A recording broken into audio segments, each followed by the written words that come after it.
نحمدہ و نصلی علی رسولہ الکریم۔ کراچی سے ہمارے پاس سوال آیا کہ نبی کریم علیہ السلام کے والدین کریمین کے ایمان کے حوالے سے اہل سنت کا کیا نظریہ ہے؟ اہل سنت کا یہ نظریہ ہے کہ نبی کریم علیہ السلام کے والدین مومن تھے، اور اس حوالے سے ہمارے پاس بے شمار دلائل موجود ہیں۔ ہمارے اکابر علماء جیسے امام جلال الدین سیوطی رحمۃ اللہ علیہ، شیخ عبدالحق محدث دہلوی رحمۃ اللہ علیہ، اعلیٰ حضرت امام اہل سنت امام محمد رضا خان رحمۃ اللہ علیہ، آپ نے پورا ایک رسالہ لکھا ہے۔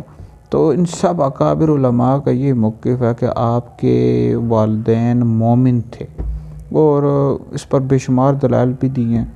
تو قرآن مجید کی یہ جو آیت مبارکہ ہے وَتَقَلُّبَكَ فِي السَّاجِدِينَ، تو آپ کے جو آباء و اجداد تھے، حضرت آدم علیہ السلام سے لے کر آپ کے جو والدین تھے، وہ سب کے سب مومن تھے، موحد تھے۔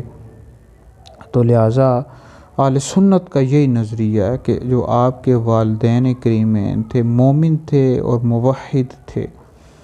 تو لہٰذا یہ ویڈیو سن کر آگے بھی شیئر کریں، یہ آپ کے لیے بہت بڑا صدقہ جاریہ ہے۔